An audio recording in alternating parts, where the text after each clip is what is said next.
3. Welcome to Arts and Leisure on the HAN Network. This is our weekly program featuring everything that is coming up in the area's music, arts, and entertainment scene. We will interview local artists, authors, musicians, and even some nationally recognized names who may be performing here in our area. We will have movie reviews and film suggestions from the real dad, Mark Schumann, and etiquette tips from Catherine Michaels. This is your all-access pass, and here are your hosts, Arts and Leisure editor Sally Sanders and our entertainment reporter Steve Coulter.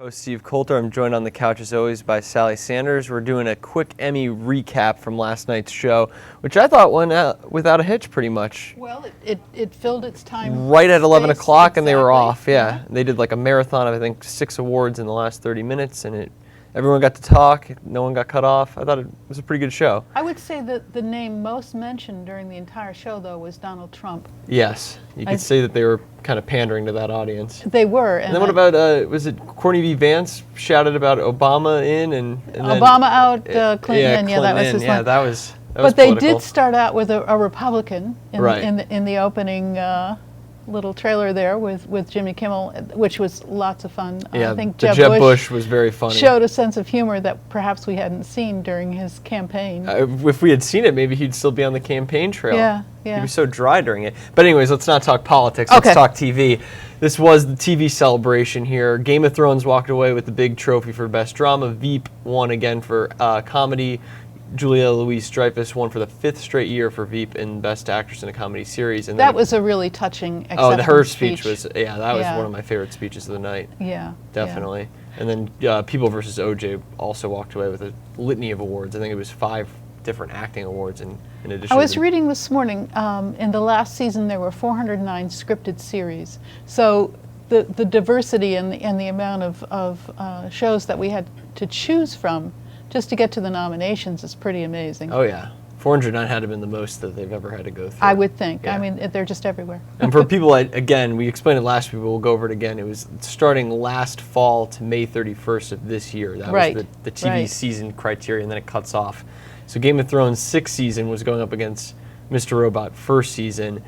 Mr. Robot blanked everywhere except in the Best Actor category. Rami Malek, who made a nice speech about being kind of like alienated. Yeah, exactly. I thought his speech was very people. effective, and I liked him a lot. Well, and it was also indicative of the diversity of the nominees and winners this year. I mean, compared to the Oscars, where there were no people of color. You had an Egyptian winner, you had an Australian winner in Ben Mendelsohn from Bloodline, you had a Canadian upset in the Best Actress category, and then you had 5 African Americans win. Well, and let's not forget Aziz Ansari. And Aziz also won, you're right, absolutely. I think he's Pakistani. Yep.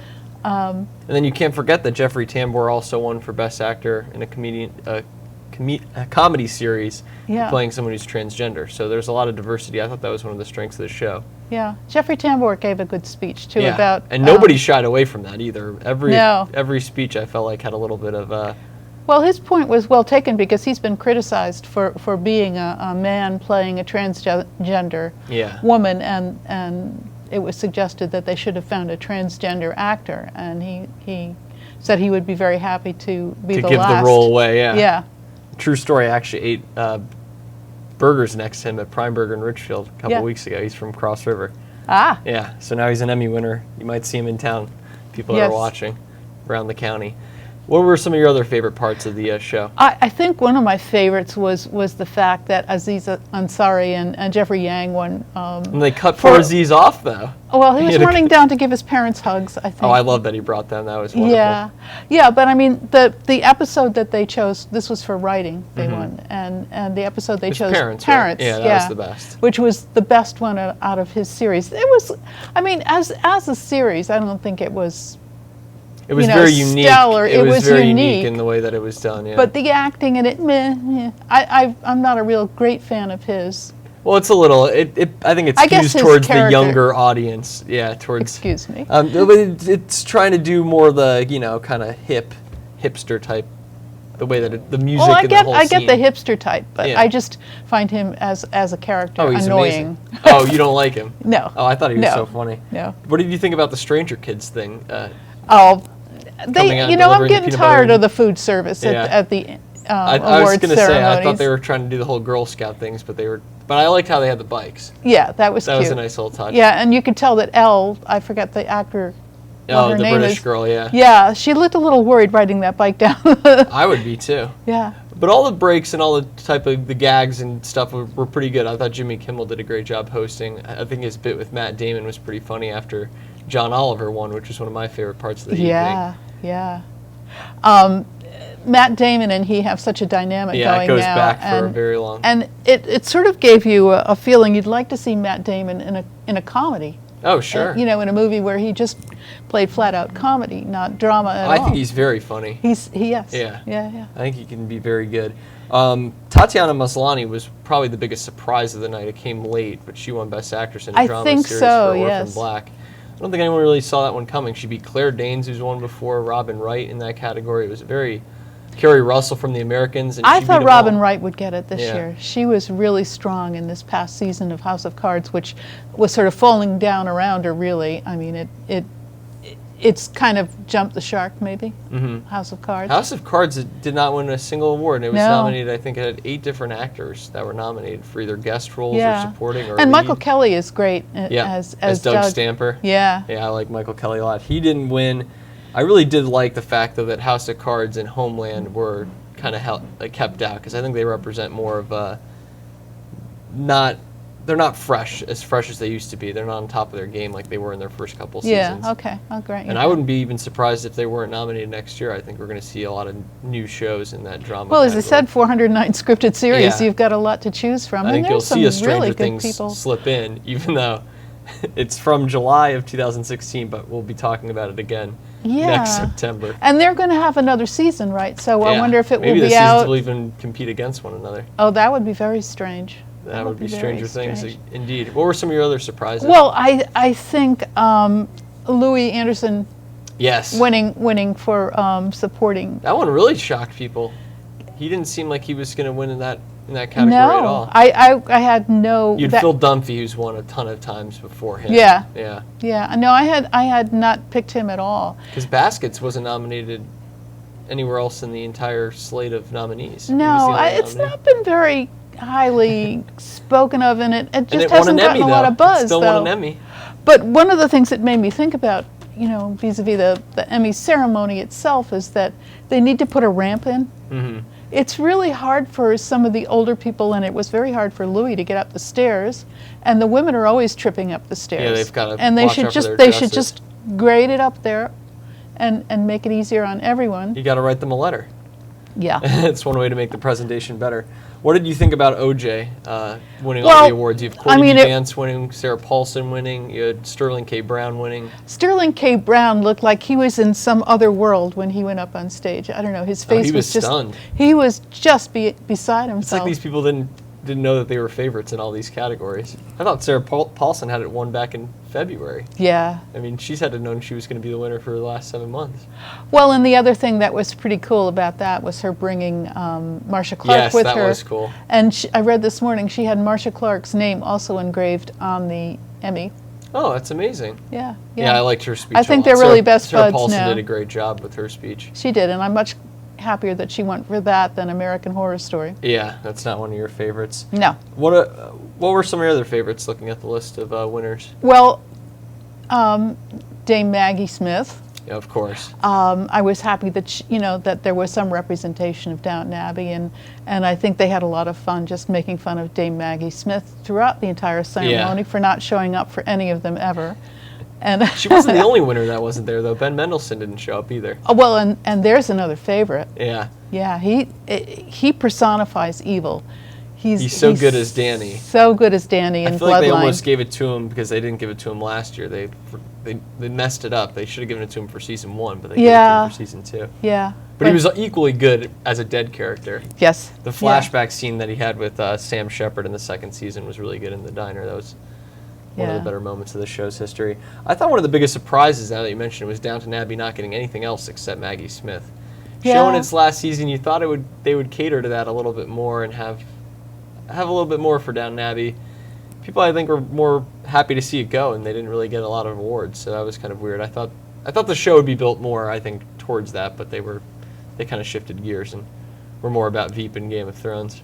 Well, and Veep is interesting. I don't know whether it has to do with the fact that we're in a presidential election year, that pulled more interest, and as Julia Louis-Dreyfus says, we started out as a comedy, but we're approaching documentary, and it's frightening. Yeah, it is frightening. I really did like the Veep winning, although it's one in the past. I think it's very deserving, and I think Game of Thrones is also very deserving. Battle of Bastards was the best episode of TV this past year, and it won for writing, directing, and then the show won for drama, so that was very satisfying to watch. Disappointments. What was your biggest snub? Because I know mine. I didn't have anything that really broke my heart. I would have liked to have seen Bloodline get something, just because I think it's a really solid show. The actors in it are great. Right. I would have liked to seen it get Best Drama over a House of Cards or Homeland. Nomination. I was really happy that Key and Peele won for Variety Series, and John Oliver and Key and Peele being winners that was great. I guess I don't feel bad about The Daily Show just kind of disappearing this year, because I don't think it's up to standards yet. I don't know if it ever will be. Could be back next fall. You never know. Yeah, he's still finding his way, Trevor Noah. Yeah. But as far as series, Fargo went completely blank. Yeah, Not a single award for Fargo. I guess that's disappointing. I think the first season for me was much better. Oh, you liked the Billy Bob more. I loved the second season more. Yeah. I was stunned that it walked away without a single trophy. Yeah. And Margot Martindale was the only winner for The Americans. Happy that it got nominated, but also kind of disappointed that Matthew Rhys and Kerry Russell didn't get any of the acting trophies. Going ahead, or looking ahead, I should say, do you feel that the award show should change at all next year, or do you think that Jimmy did a good job and kind of keep it the way that it was this year? They moved it right along. I thought it was very good, and I think he had a few jokes that kind of, but that happens in any show. Right. They didn't have too many intermediate scenes. They weren't breaking it up too much. They kept moving right along with the presentations. I was watching it with the filter on, so I didn't see a lot of the commercials. Oh, you're lucky. I started taping it and then started watching it about an hour late. So that's a good way to watch. Yeah. So get rid of the commercials. It seemed faster probably than it did to you. Yeah, I was going to say it seemed a little bit longer. My one thing is I would like to see the Emmys get split and do it one in January, one in the fall. Because TV is just so, it's hard to give an award to a show that was on last summer. It's not as relevant as it was then. Yeah. It's just hard to, there needs to be something where they create a second Emmy show. I feel like too much gets lost in the fray. Because we were talking about before the show, Game of Thrones next year won't be nominated because it won't film until later this year. Exactly. And then it won't be nominated for the 7th season until 2018. It doesn't make any sense. That would be my one complaint. We're going to move on. We're going to do Westerns after the next commercial break. We're going to talk about Denzel Washington's new film, The Magnificent Seven, which is a remake of a remake. We'll be back after this commercial break. Have a sports injury or a slip and fall that needs immediate care? Coastal Ortho Express Urgent Care gives you direct access to an orthopedic specialist fast, without an appointment. Biking, golf, tennis, soccer, whatever the sports injury is, sprain or fracture, Coastal Ortho Express can help. Coastal Ortho Express Urgent Care, open Monday through Saturday, now in 2 locations. The iPark building at 761 Main Avenue in Norwalk and 36 Old Kings Highway South in Darien. Or go to coastalorthoexpress.com, like them on Facebook. At Mex on Main, Trumbull's very own Mexican grill, we're all about fresh, fast, and friendly service. Our Main Street restaurant offers the best in traditional and non-traditional Mexican dishes, with only the best ingredients, never frozen. From authentic burritos, fajitas, quesadillas, and salads, we have something on the menu for everyone in the family. And enjoy our open salsa bar, giving you more ways to customize your meal. Stop in for lunch or dinner at 6528 Main Street, Trumbull, or find out more at mexonmain.com.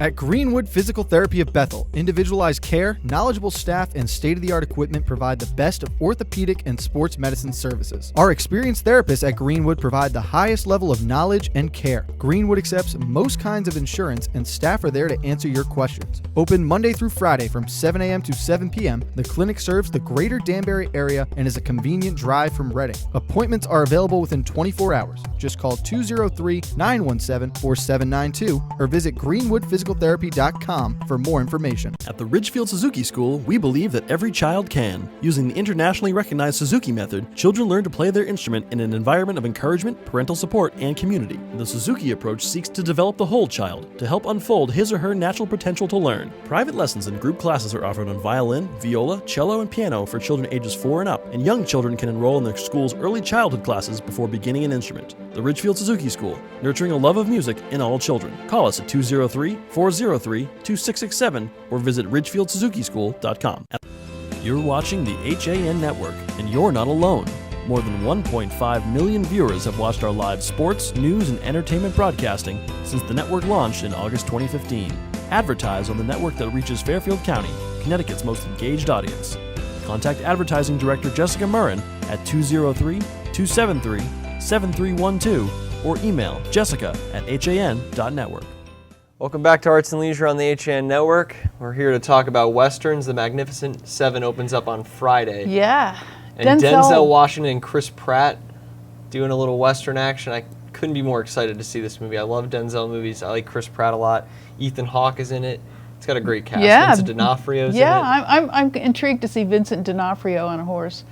And now, so people that don't know, Magnificent Seven was originally The Seven Samurai, which was made in 1954. Right. And that was remade in 1960 as The Magnificent Seven with Eli Wallach and Steve McQueen. Yul Brynner was Denzel Washington. Right. The man in black who rounds up the ne'er-do-well posse. There they are. To save the village. And there's a Richfielder in there, you know. Really? Yes, Robert Vaughn. Oh, that's right. Right, he's one of them. He's the kind of gentrified guy with the vest, looking pretty sharp always. Yeah. There's the Seven Samurai. Yeah, there's the Seven Samurai. That played at the Prospector, I believe, last week. They had a showing of it. So a lot of history behind this movie, but it is a remake. Yeah, I mean, originally... Do we think it could be as good as the original Magnificent Seven or Seven Samurai? I don't think it can be, but I will go see it because I love Denzel. Well, I think Kurosawa, you know, is going to be number one. Right. The Magnificent Seven from 1960, it had Eli Wallach as the I love Eli the Wallach. villain, and I don't know if you can do better than that. No, you I can't. mean, Peter Sarsgaard's pretty good. You can make him the ugly. That's the only way you can be better. Yeah, true. But yeah, Peter Sarsgaard is the villain in the remake. But I mean, when you think about it, Steve McQueen, he was such a star on his own. Right. And who else was in it? Bronson. Charles Bronson, another. He's a staple of the genre. Huge, and James Westerns Coburn. Yeah. Oh my God, what a cast. I mean, I think as an ensemble, that was a stronger cast. Although the top four of the current one are pretty good. Ethan Hawke's like, what about me? Yeah, Ethan Hawke. Yeah. And so the Western genre, I came up with some alliteration because we don't have Mark here on the couch with us, but emptiness was a big one. Yes. You've got this desolation and loneliness of characters, these characters that... In a landscape that's usually desolate and lonely. That's my other one was erosion. It's dry. There's nothing that's growing. So there's no room for character growth. There's no room for actual physical plant growth. And they're all seeking an eye for an eye, which is retribution, salvation, whatever you want to call it, vengeance. Those are the three ingredients of a Western. Okay, one of the classics, High Noon. High Noon. Gary Cooper. Yep. Who is the biggest star in Western history? That's the real question. John Wayne. John Wayne. I don't think there's any question. He's. What about Clint Eastwood? What about Gary Cooper? Well, I think Clint Eastwood is like the second run of Westerns. The classic American Western starts with John Wayne. And The Searchers. Well, Stagecoach. Stagecoach. That's a good one. That's a John Ford, and he's, you get that classic group of people together in circumstances finding out whose character is going to rise and who's going to lead, and that is who's like the coward and who's the bad guy. That's a classic genre. And then I'm sure we'll see it this weekend in the Magnificent Seven. You got to figure out who's who in the group. Who's going to break? Right. Yeah. It's like playing poker almost with characters. Exactly. But I read something interesting, which was High Noon, which is basically Gary Cooper taking the noble stand that he doesn't want a gunfight, that his wife is a Quaker. They believe in peace and not violence. And John Wayne was so offended by the idea of this mushy man who wouldn't stand up for real manly things that was why he did The Searchers, which is a very violent and I was going to say probably one of the more violent westerns. Yeah. That was his answer. This is what the West is really about. This is what a real man does. And you see different directors depict the West in completely different ways. Yeah. I mean, you see Sergio Leone with the Spaghetti Western series versus Clint Eastwood as a director coming back to it in Unforgiven. They have or Outlaw Josie Wales. Exactly. Sometimes it's viewed as this very patriotic, uplifting look at Manifest Destiny, and then in Unforgiven, it's what have we done here? What pain have we inflicted in this area and onto ourselves? Well, in Sergio Leone, it's kind of tongue-in-cheek a little bit. Right. Well, his is very juxtaposed with post-Civil War, during the Civil War. You see that at The Good, the Bad, and the Ugly. The final climatic scene is. So your favorites are, I'm The Good, the Bad, and the Ugly is my all-time favorite Western. Once Upon a Time in the West, though, not a part of the trilogy. Yeah. This is actually his fourth one. Came out in '68. And that's not with Eastwood, right? No, that's with Charles Bronson. Plays Cheyenne. Who's and he just has the harmonica. And Claudia Cardinale, right? Yep. That's a good one. That's a good one. Going to favorites, Shane with Alan Ladd. Shane, yeah. It's one of the first movies I ever watched. Yeah. Yeah. Well, it appeals to kids because you've got Brandon DeWilde, who's the kid who's just so enamored with the idea of this gunslinger. Right. And you've got this gunslinger who doesn't really want to be a gunslinger, which is another theme in movies, right? In westerns. It's this role that you don't want to have. Yeah, but it's kind of thrust onto you. Yeah. To be this hero. You were that person, and now you are always that person. Yeah. It's a lot of role playing in westerns too. Yeah. Guys who fill into certain roles. I guess we should throw in for westerns Blazing Saddles. Oh, of course. That's one of the all-time greatest. Yeah. I mean, I know it's a satire, but it's still set in the West. Yeah. And it's a great depiction of that. Butch Cassidy, the Sundance Kid. Yeah. And Jeremiah Johnson. Yeah. Robert Redford has a little bit of a foothold, I think, in this genre, personally, with those two. He hasn't really done anything Well, he else. has a Western vibe to him. Mm-hmm. And Kevin Costner, I know we've talked about him at length. So Silverado. We don't need to go into him because we talked about Kevin Costner plenty, but he's in a lot of them. One of the more recent ones I really liked was The Assassination of Jesse James by the coward Robert Ford. Yes. It's a long title. Yeah, that's Brad Pitt and Casey Affleck. But there's plenty of other great actors in it. Sam Rockwell's in it. Jeremy Renner's in it. It's a really good one. I recommend that to people that haven't seen it. That came out almost 10 years ago, believe it or not. Westerns aren't what they used to be. We don't get as many of them now. There was a point in the 60s where 2 a year came out. Yeah. You had The Magnificent Seven in 1960 also come out with Rio Bravo, same year. It's crazy. And you had the spaghetti westerns were every year, 64, 65, 66, followed by Once Upon a Time in the West the next year. So it was a very popular kind of genre movie back in the 60s, and even in the 70s with Clint Eastwood, with Outlaw Josie Wales, High Plains Drifter. I'm not sure the date of it, but The Shootist with John Wayne. That's a good one. That kind of ended the era of the original American Western. Right. A lot of them you see now, it's more this kind of desolate vibe that you got starting with Unforgiven, I think, in '92. But one that I most recently saw, Hell or High Water, is not a traditional Western. It's not in the Old West. It's set in modern day, but it's kind of the struggle of finding your role in the American West. And West Texas, these two brothers go on a robbing spree, and the cop has to go chase them down and get the retribution for. You can argue No Country for Old Men. Oh, yeah, absolutely. There's plenty of new ones. I would argue that The Revenant last year Yeah. Hateful Eight is a Western. Django Unchained is technically a Western, Hateful Eight, I think, more than any of them. Yeah. Because of you're They're getting very that, new age, though. It's Yeah. not what you'd see with a John Wayne. It's not. No. But very much at the same time, these are people that are filling certain character roles. Yeah. That was the Hateful Eight. That was the whole marketing campaign. And you're seeing it again with the Magnificent Seven. The advertisements are like, this is this character, this is this character. So they all fit into a very certain mold. And Yeah. Well, it's going to be interesting to see that one. yeah, it'll be very interesting to see Denzel, one of my favorite genres, one of my favorite actors. I'm very excited. Got to see Tom Hanks in Sully last week, which is very good. So it's fall movie season, and going forward here on the couch, we're going to be talking a lot about these movies that are going to be competing for awards and the film festivals. We're going to do a preview next week with Mark, I believe, New York Film Festival. Yeah, that's just about to open. It's a very exciting time of year. TV has now been put to bed with the Emmys yesterday, and now we can focus on fall film. We'll be back on the couch next week. Until then, have a great rest of your week. More Arts and Leisure to come.